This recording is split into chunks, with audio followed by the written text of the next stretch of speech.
Assalamualaikum to all my beautiful students. So welcome back to your own platform of Journey to MBBS.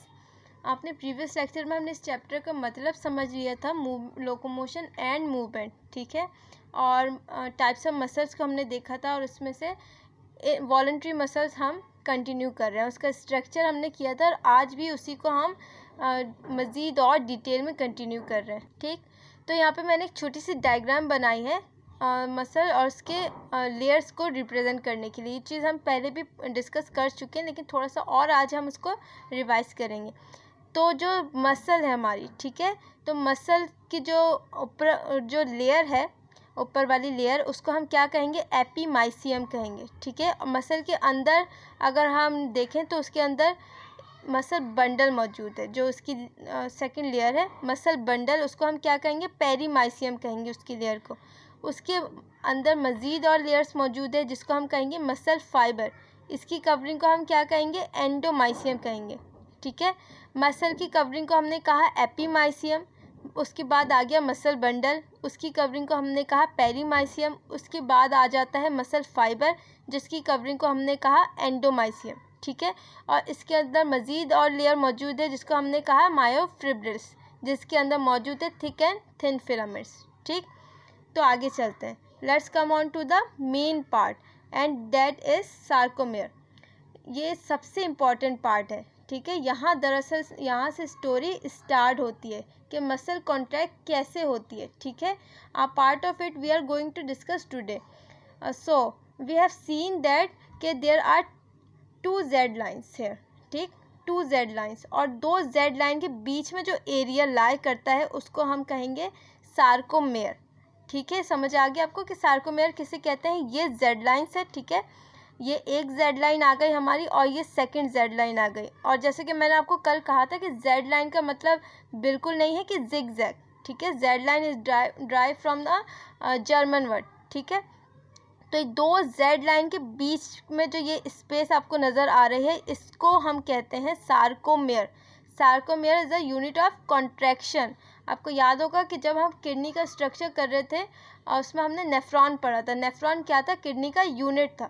तो यहाँ पे जो muscle contraction होने वाली है, मसल कॉन्ट्रैक्ट जो हो रही है, तो उसका यूनिट कौन है, सार्कोमेयर है, ठीक है। वेरी इंपॉर्टेंट, ठीक।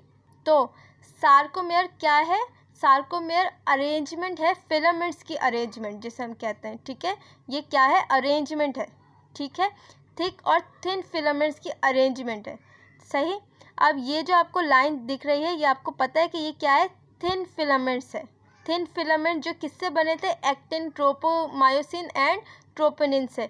और ये जो मोटा मोटा आपको नज़र आ रहा है ब्लॉक टाइप के, ये क्या है, ये हमारे थिक फिलामेंट्स है जो किससे बने हैं, मायोसिन से।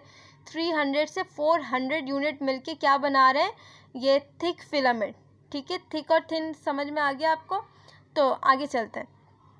तो इसके किस एरिया को क्या कहते हैं, अब ये जहाँ पे ये थिक फिलामेंट्स लाई करते हैं, ये थिक फिलामेंट्स इस तरह से लाई कर रहे हैं बिल्कुल सीक्वेंस में।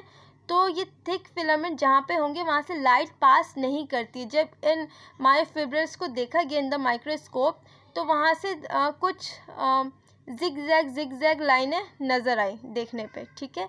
और वो जिग जैग लाइनें किस लिए बन रही थी, लाइट के वजह से बन रही थी। ये जो हमारा जो डार्क बैंड है और ए बैंड इसको हम कहते हैं, यहाँ से लाइट पास नहीं करती और यहाँ पे जो हमारा थिन फिलामेंट्स है यहाँ पे लाइट पास करती है, ठीक है। तो ये एक लाइट और डार्क एक पैटर्न बन जाता है, ठीक है, देखने में। तो जहाँ पे हमारा ये थिक फिलामेंट्स मौजूद है उस एरिया को हम क्या कहेंगे, ये हमारे यहाँ पे थिक फिलामेंट्स मौजूद है, ठीक है। उस एरिया को हम क्या कहेंगे, डार्क बैंड, ठीक। उस एरिया को हम क्या कहेंगे, डार्क बैंड कहेंगे उसको, या ए बैंड कहेंगे, जहाँ पे ये हमारे थिक फिलामेंट्स मौजूद है, ठीक है। अब आप देख सकते हैं कि जहाँ पे ये हमारे थिक फिलामेंट्स मौजूद है यहाँ पे कुछ कुछ हमारे ये थिन फिलामेंट्स भी ये लाई कर रहे हैं ना, ये थिन फिलामेंट्स भी आ रहे हैं इनके अंदर थिक फिलामेंट के साथ साथ। इसको हम क्या कहेंगे, डार्क बैंड। तो एक डार्क बैंड के अंदर ये थिन फिलामेंट्स भी मौजूद है, ठीक है। ये हाफ थिन फिलामेंट्स इस साइड से और हाफ इस साइड से ये थिन फिलामेंट्स भी मौजूद है एक डार्क बैंड के अंदर, ठीक है। अब ये जो लाइट बैंड है, ये लाइट बैंड इसे कहते हैं, इसको हम, इस पार्ट को हम क्या कहते हैं, इस पार्ट को हम कहते हैं लाइट बैंड। अच्छा, अब ये जो हमारा डार्क बैंड था इसके अंदर कुछ कुछ पार्ट थिन फिलामेंट्स के भी है, लेकिन अगर हम बिल्कुल इसके सेंटर के पार्ट को देखें और थोड़ा सा हम क्लोज़र इसके चले जाएं, ठीक है, ये यहाँ पे ये आपको डॉटेड सा नज़र आ रहा है। अब ये जो इसका सेंटर है यहाँ पे आपको थिन फिलामेंट्स का कोई भी पार्ट नज़र नहीं आ रहा। इसके सेंटर को क्या कहते हैं, इसको कहते हैं एच जोन, ठीक है, इसको हम कहते हैं एच जोन। पहले हमने इसके सेंटर को क्या कहा, थिक फिलामेंट्स के, ये जो मोटे फिलामेंट्स है इसके सेंटर को क्या कहा हमने, डार्क बैंड कह दिया या फिर ए बैंड कह दिया, ठीक है। लेकिन उसके अंदर थिन फिलामेंट का भी कुछ कुछ पार्ट आ रहा था, लेकिन हम मज़ीद थोड़ा सा इसको हम और क्लोज़र चले गए, तो जो हम वहाँ चले गए जहाँ पे थिन फिलामेंट्स का कोई भी पार्ट मौजूद नहीं था, तो उस हिस्से को हमने क्या कह दिया, एच जोन कह दिया, ठीक है। और जहाँ पे लाइट पास करती है उसको हमने क्या कहा, उसको हमने आई बैंड कह दिया, ठीक। इसको हम कहेंगे लाइट बैंड या फिर आई बैंड। अच्छा, ये जो एच जोन है ये बहुत इम्पॉर्टेंट है। एच क्यों कहा गया इसको, ये in the name of scientist, Hanson इन साइंटिस्ट का नाम था, ठीक है, इस वजह से इसको एच जोन कहा गया। और ये एच जोन जो है ये क्या है, control part of A band, ठीक, which contains only thick filaments. इसके अंदर क्या आता है, only thick filaments, only thick filaments, ठीक है, बिल्कुल भी थिन फिलामेंट्स इसके अंदर लाई नहीं करता, ठीक है। अच्छी तरह आपको ये समझ में आ गया। अच्छा, अब ये जो एक थिन फिलामेंट्स है, एक थिन फिलामेंट्स के आसपास कितने थिक फिलामेंट्स लाई करते हैं, एक थिन फिलामेंट्स के आसपास 3 थिक फिलामेंट्स लाई करते हैं, 1 2 एंड 3। अगर यहाँ से हम देखें तो 1 2 एंड 3, ठीक है, एक थिन फिलामेंट्स के आसपास 3 थिक फिलामेंट्स लाई करते हैं। अच्छा, अब ये जो थिक फिलामेंट्स है ये ऐसे ही नहीं होते हैं, ये भी एक प्रोटीन के ज़रिए जेड लाइन से अटैच होते हैं। उस प्रोटीन को कहते हैं टिटिन, ठीक है, सिलेबस में नहीं है आपके, थोड़ा सा मैंने ज़्यादा बता दिया, लेकिन याद रखना चाहें तो आप याद रख सकते हैं। इस प्रोटीन को क्या कहते हैं, टिटिन कहते हैं, जिसके ज़रिए से ये जेड लाइन से अटैच होते हैं। अब जब मसल कॉन्ट्रैक्शन होती है तब क्या करते हैं, ये जो फिलामेंट्स होते हैं ये इस तरह से स्लाइडिंग शो करते हैं, इस तरह से स्लाइडिंग शो करते हैं, ठीक है। इसको मज़ीद हम आगे डिस्कस करते हैं। अब यहाँ पे मैंने सार्कोमेयर की प्रॉपर्टीज़ लिखी हुई है, ठीक है, ये आप अपने पास नोट कर सकते हैं। अच्छा, ये सार्कोमेयर की प्रॉपर्टीज़ मैंने कुछ लिखी हुई है, ठीक। अच्छा, जो बहुत ज़्यादा इम्पॉर्टेंट है वो क्या है, during muscle contraction sarcomere shows, muscle contraction के दौरान सार्कोमेयर क्या अपनी शो करता है एक्टिविटी, जेड लाइन कम क्लोज़र, जेड लाइन बिल्कुल क्लोज हो जाते हैं आपस में, ठीक है। एच जोन रिड्यूस हो जाता है। I band shortens, A band remains same, A band बिल्कुल सेम रहेगा। ये बहुत इंपॉर्टेंट पॉइंट है, याद रख लीजिएगा। अच्छा, स्लाइडिंग फिलामेंट्स थ्योरी क्या है, इसमें क्या होने वाला है, thin filaments slide over thick filaments, ठीक है, ये याद रखने की चीज़ है। अब यहाँ पे मैंने कुछ डायग्राम्स बनाई हुई है, डायग्राम की मदद से समझ सकते हैं आप इसको। अच्छा, जब ये सार्कोमेयर जब ये जो फिलामेंट्स की जो अरेंजमेंट है ये जब रिलैक्स होंगे तब कुछ इस तरह के होंगे, ठीक है, ये जब रिलैक्स होंगे तब ऐसे होंगे, जब ये कॉन्ट्रैक्ट करेंगे तो ये इस तरह से हो जाएंगे। जब कॉन्ट्रैक्ट करेंगे तो फिर ये जो जेड लाइन है, ये जेड लाइन पहले यहाँ थी, ठीक है, ये जेड लाइन पहले यहाँ थी, फिर ये जेड लाइन यहाँ से यहाँ आ जाएगी, इट्स कम क्लोज़र, ठीक है, ये जेड लाइन यहाँ से यहाँ आ जाएगी। जब ये कॉन्ट्रैक्शन शो करेंगे तो जेड लाइन कम्स क्लोज, ठीक है, कम्स क्लोज़र, तो जेड लाइन यहाँ से यू इस तरह से आ जाएगी, ठीक है। तो ये आपस में स्लाइड्स करते हैं, ये स्लाइडिंग शो कर रहे होते हैं जब ये कॉन्ट्रैक्शन शो करते हैं, ठीक है। अब हम देखेंगे इन प्रोटीन्स का स्ट्रक्चर देखेंगे हम, ठीक है, कि इनका स्ट्रक्चर होता क्या है। स्ट्रक्चर ऑफ कॉन्ट्रैक्टाइल प्रोटीन, जो प्रोटीन्स कॉन्ट्रैक्ट करने वाले हैं उनका स्ट्रक्चर आखिर कैसा होता है, ठीक है। तो यहाँ पे मैंने वही थिन फिलामेंट्स का लिखा हुआ है, एक्टिन, ट्रोपोमायोसिन, ट्रोपोनिन, ठीक है, और ये क्या है हमारा मायोसिन, थिक फिलामेंट जिससे बनता है, ठीक है। तो ये क्या करते हैं, ये इंटरेक्ट करते हैं जब वी नीड टू कॉन्ट्रैक्ट, ठीक है, जब वी नीड कॉन्ट्रैक्शन तो ये क्या करते हैं, ये इंटरेक्ट करते हैं आपस में, एक्टिन और मायोसिन, ठीक है। और जब हमें मसल कॉन्ट्रैक्शन की ज़रूरत नहीं होती, व्हेन वी नीड रिलैक्स, तो क्या होगा, ये इंटरेक्शन ख़त्म हो जाएगी, ख़त्म करनी होगी, ठीक है। और ये वो किस तरह से होंगे ये आगे आपको समझ में आ जाएगा। स्ट्रक्चर ऑफ थिन मायोफिलामेंट्स, सबसे पहले हम थिन मायोफिलामेंट्स को देखेंगे कि उनका स्ट्रक्चर कैसे होता है। तो ये एक है हमारे पास, ये क्या है, ये एक्टिन है। इसको हमने क्या कहा, इसको हमने कहा जी एक्टिन। ये क्या होता है, मोनोमर होता है। ये क्या होता है, मोनोमर होता है। ये एक्टिन का ये सेल है, ठीक है। अब ये क्या होगा, मैग्नीशियम के हेल्प से, ये मैग्नीशियम के हेल्प से ये एक्टिन पॉलीमर हो जाएगा, जिसको हमने क्या कहा, एफ एक्टिन। मैग्नीशियम के हेल्प से ये क्या हो जाएगा, पॉलीमर हो जाएगा।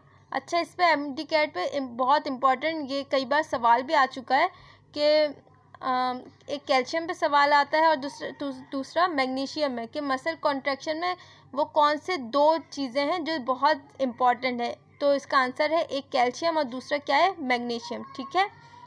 तो यहाँ पे क्या होगा, ये एक्टिन मैग्नीशियम के हेल्प से क्या हो जाएगा, पॉलीमराइज हो जाएगा ये, ठीक है। और इसके अंदर ये क्या मौजूद होते हैं, ये मायोसिन बाइंडिंग साइट्स मौजूद होते हैं। ये जो हमारे पास एक्टिन है, एक्टिन के ऊपर ये जो आपको नज़र आ रहा है, एक्टिन के ऊपर ये क्या है, एक्टिन के ऊपर मायोसिन बाइंडिंग साइट्स होंगे और मायोसिन के ऊपर क्या होंगे, एक्टिन बाइंडिंग साइट होंगे, ठीक है। अब हम इन तीनों प्रोटीन्स को कलेक्टिवली देखेंगे, ठीक है। तो ये क्या है हमारे पास, ये एक्टिन है। एक्टिन के दो फिलामेंट्स मौजूद होते हैं, ठीक है, थिन फिलामेंट्स के अंदर। तो ये क्या है, दो आपको दिख रही है फिलामेंट्स, ये एक्टिन है, ठीक है। ये एक दूसरे के ऊपर से इस तरह से लाई करते हैं, ये एक्टिन है। और ये जो पिंक कलर का आपको दिख रहा है टेप लाइक स्ट्रक्चर, ये क्या है, ट्रोपोमायोसिन है, जिसको आप टेप के नाम से भी याद रख सकते हैं, ठीक है। ये क्या है, ट्रोपोमायोसिन है। ये जो पिंक कलर का आपको दिख रहा है, ये क्या काम करता है, ये टेप की तरह काम करता है। ये क्या करता है, ये जो मैंने आपको बताया था कि यहाँ पे क्या होते हैं, ये इसके ऊपर क्या होते हैं, एक्टिन के ऊपर मायोसिन बाइंडिंग साइट्स होते हैं। एक्टिन के ऊपर ये क्या है, मायोसिन बाइंडिंग साइट्स होते हैं।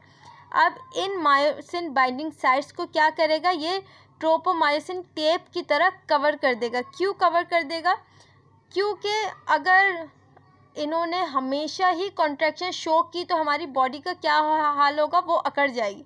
हमारी बॉडी क्या होगी, अकड़ जाएगी अगर ये 24 घंटे ही कॉन्ट्रैक्शन शो करते रहें। तो जब वी नीड टू कॉन्ट्रैक्शन तो ये क्या करते हैं, ये टेप हट जाएगी, ठीक है। उसका पूरा हम स्ट्रक्चर आगे जाके देखेंगे। लेकिन जब हमें कॉन्ट्रैक्शन नहीं करनी है, जब हमें कॉन्ट्रैक्ट करने की ज़रूरत नहीं है, तो इसके ऊपर ये टेप आ जाता है, इस वो मायोसिन बाइंडिंग साइट्स को कवर करने के लिए इसके ऊपर ये क्या, ये टेप कवर कर देगा। और ये टेप किसे कहा है हमने, ट्रोपोमायोसिन को हमने क्या कहा है, टेप का है। क्यों, क्योंकि ये टेपिंग का काम कर रहा है, ठीक है, मायोसिन बाइंडिंग साइट्स को कवर कर रही है। अच्छा, जो नंबर 3 है हमारे पास प्रोटीन, वो क्या है, वो है ट्रोपोनिन, ठीक है, जिसके 3 सब यूनिट्स मौजूद होते हैं, ठीक है, जिसको हमने क्या कहा, ट्रोपोनिन, इसके भी नाम है। तो जो ये वाला जो ट्रोपोनिन है, जो बिल्कुल ट्रोपोमायोसिन के साथ अटैच है, इसे हमने क्या कहा, TPM, ये रहा, इसे हमने क्या कहा है, TPM, जो ट्रोपोमायोसिन के साइड से अटैच है। और ये जो नीचे वाला है, इसको हमने कहा है TPC। TPC हमने इसको इसलिए कहा है क्योंकि ये कैल्शियम बाइंडिंग साइट है, ठीक है, यहाँ पे इसके साथ कैल्शियम बाइंड करेगा, ठीक है, इस वजह से इसको हमने कहा है TPC। और ये वाला जो 3rd यूनिट है, इसको हमने कहा है TPI, जो कि बहुत इम्पॉर्टेंट है, बहुत इम्पॉर्टेंट है। ये ही वो वाला सेल है जो क्या करेगा, ये ट्रोपोमायोसिन को ये पकड़ के रखता है, ठीक है, मतलब इस टेपिंग को और मजबूत कर देता है, इनहिबिट करता है, ठीक है, इनहिबिटेशन करता है ये TPI। ये सबसे इम्पॉर्टेंट है, इस टेप को समझ ले, ये क्या करता है, और मजबूती दे देता है, ठीक है। इस पर हम अभी आते हैं। पहले मैं इससे पहले आपको एक और चीज़ बताना चाहती हूँ। ये थिन फिलामेंट किस तरह से काम करेगा, ये आपको याद होगा, न्यूरॉन जो क्या करेगा, मैसेज लेके आया, ठीक है। न्यूरॉन मैसेज लेके आया, उस मैसेज को इसने क्या किया, यहाँ पे रिलीज़ कर दिया। तो यहाँ पे क्या मौजूद है, उस मैसेज को रिसीव करने के लिए एसिटाइल कोलिन रिसेप्टर्स यहाँ पे मौजूद है, आपको याद होगा, ठीक है। अच्छा, एक बात जो मैं आपको बताना भूल गई थी अपने प्रीवियस लेक्चर में, वो है कि यहाँ पे जो सार्कोलेमा हमारी मौजूद है, इस लेयर को हमने क्या कहा था, सार्कोलेमा। वो सार्कोलेमा टी ट्यूब्यूल्स, इसको हमने क्या कहा था, टी ट्यूब्यूल्स। उस टी ट्यूब्यूल्स की हेल्प से ये जो मैसेज आया, इस मैसेज को फास्टेस्ट तरह से स्प्रेड कर देगी पूरे सेल में, ठीक है। इस टी ट्यूब्यूल की वजह से ये जो मैसेज आया था न्यूरॉन की हेल्प से, वो मैसेज बहुत जल्दी स्प्रेड हो जाएगा, ठीक है। अब ये मैसेज यहाँ से आया, ठीक है। इस मैसेज को रिसीव किया यहाँ पे एसिटाइल कोलिन रिसेप्टर से, और ये मैसेज कहाँ चला गया, इस टी ट्यूब्यूल्स की हेल्प से बिल्कुल अंदर चला गया। जैसे ये मैसेज अंदर गया तो ये जो हमारे पास ये जो सार्कोप्लाज्मिक रेटिकुलम है हमारे पास, तो ये सार्कोप्लाज्मिक रेटिकुलम जैसे ही इसे मैसेज रिसीव होगा, ये क्या करेगा, यहाँ से कैल्शियम चैनल्स ओपन कर देगा, ठीक है। तो जैसे ही इसने कैल्शियम चैनल्स को ओपन कर दिया, कैल्शियम का क्या हो जाएगा, यहाँ पे ई फ्लक्स शुरू हो जाएगा। ये कैल्शियम हमारे सार्कोप्लाज्मिक रेटिकुलम से निकल के कहाँ जाएंगे, ये कैल्शियम हमारे सार्कोप्लाज्मिक रेटिकुलम से निकल के ये हमारे इन सब यूनिट्स तक जाएंगे, ठीक है। चलिए दोबारा इस डायग्राम पे आ जाते हैं।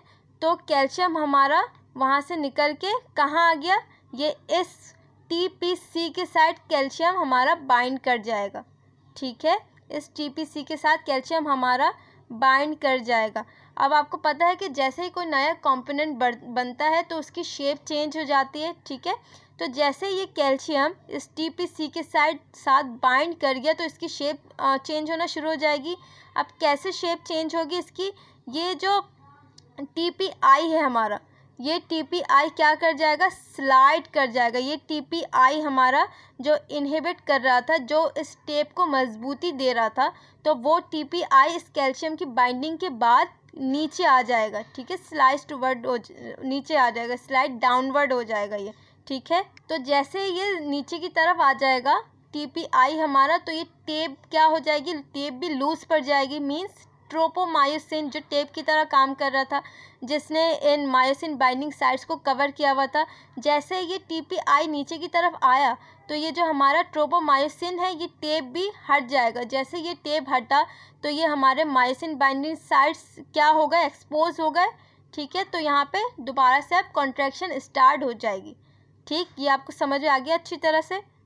अच्छा, आपको ये थिन फिलामेंट्स का पूरा स्ट्रक्चर अच्छी तरह से समझ में आ गया होगा, ठीक है। तो अब हम देखेंगे structure of thick myofilaments. Thick myofilaments को हम देखेंगे। अब जैसे कि आपको पता है कि ये किससे बना है, ये सिर्फ मायोसिन से बना है। मायोसिन के 300 से 400 यूनिट्स मिलके क्या बनाते हैं, थिक मायोफिलामेंट्स। यहाँ पे सिर्फ ये दो मैंने आपको अभी फ़िलहाल के लिए थिक मायोफिलामेंट्स आपको दिखाए हैं, ठीक है। ये जो मायोसिन है, ठीक है, दो नज़र आ रहे हैं। ये दो नहीं होते, 300 से 400 ये यूनिट्स इसके एक साथ होते हैं, वो मिलके थिक मायोफिलामेंट्स बनाते हैं, ठीक है। लेकिन इसका फ़िलहाल समझने के लिए इस तरह का स्ट्रक्चर देखते हैं। ये किस तरह से होता है, कुछ स्नेक टाइप का ये होता है, ठीक है।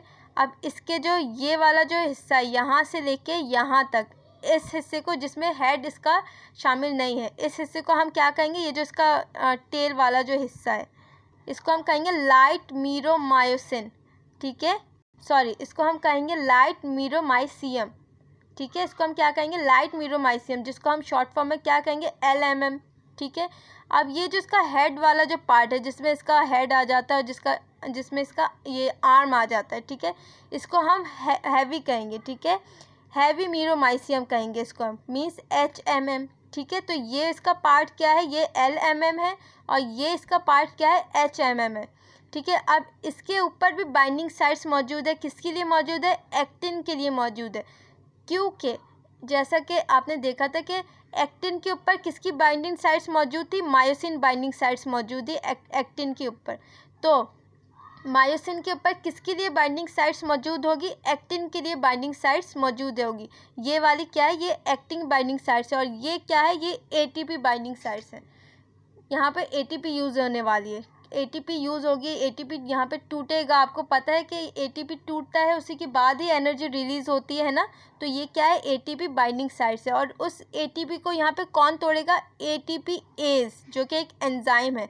उस एटीपी को कौन तोड़ेगा, यहाँ पे एटीपी एज तोड़ने वाला है, ठीक है। और ये क्या होते हैं, ये पॉलीमर होते हैं। ये आपको स्ट्रक्चर समझ में आ गया थिक मायोफिलामेंट का। चलिए अब आगे चलते हैं। यहाँ पे क्या है, यहाँ पे हम पढ़ेंगे mechanism of muscle contraction, sliding filament theory, ठीक है। हम क्या देखेंगे यहाँ पे, स्लाइडिंग फिलामेंट थ्योरी देखेंगे। तो ये कुछ इसके सारे स्टेप्स हैं, ठीक है। नंबर 1 स्टेप क्या है, ये सब कुछ मैं आपको पीछे अब बता चुकी हूँ। सबसे पहले क्या होने वाला है, arrival of impulse on neuromuscular junction, ठीक है। फिर क्या होगा, transmission of impulse by T tubules, ठीक। फिर conduction of impulse to sarcoplasmic reticulum. फिर क्या होगा, कैल्शियम चैनल्स ओपन हो जाएंगे, ठीक है। सार्कोलेमा क्या कर सार्कोप्लाज्मिक रेटिक्यूलम क्या कर देगा, कैल्शियम चैनल को ओपन कर देगा, ठीक है। जिससे क्या हो जाएगा, कैल्शियम का इफ्लक्स होना शुरू हो जाएगा, ठीक है। ये सब कुछ मैं आपको अभी पीछे बता के आ चुकी हूँ। और उसके बाद क्या होना है, तो वो जो कैल्शियम का जो इफ्लक्स होगा, वो कैल्शियम कहाँ आके बाइंड करेगा, binding of calcium to TPC, ठीक है। वो कैल्शियम कहाँ आके बाइंड करेगा, इस टीपीसी के साथ बाइंड करेगा। जैसे ही इस कैल्शियम ने टीपीसी के साथ बाइंड किया तो इसकी नई शेप बन जानी है।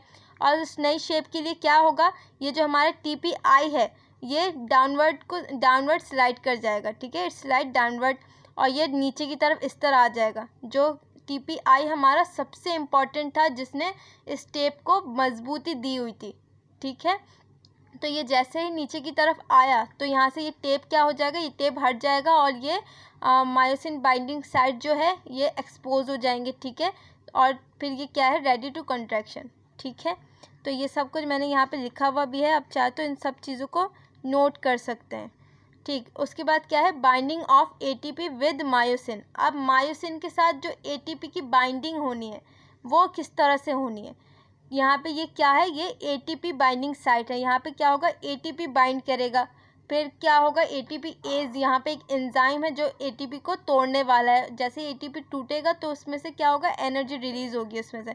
अब वो सब होगा किस तरह से, अच्छा वो किस तरह से होगा, ATP will break down in the presence of water, ठीक है, due to the activity of ATPase, right, and lead to the formation of ADP and IP.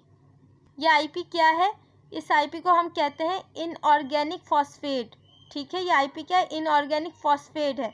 And lots of energy और यही जो एनर्जी है वो क्या करेगी, help करेगी मसल कॉन्ट्रैक्शन में, ठीक है। This reaction is occurring where, कहाँ ये हो रहा है ये सब कुछ, at this ATP binding site, at this ATP binding site. ये सारा रिएक्शन कहाँ हो रहा है, यहाँ पे इस एटीपी बाइंडिंग साइट पे, ठीक है।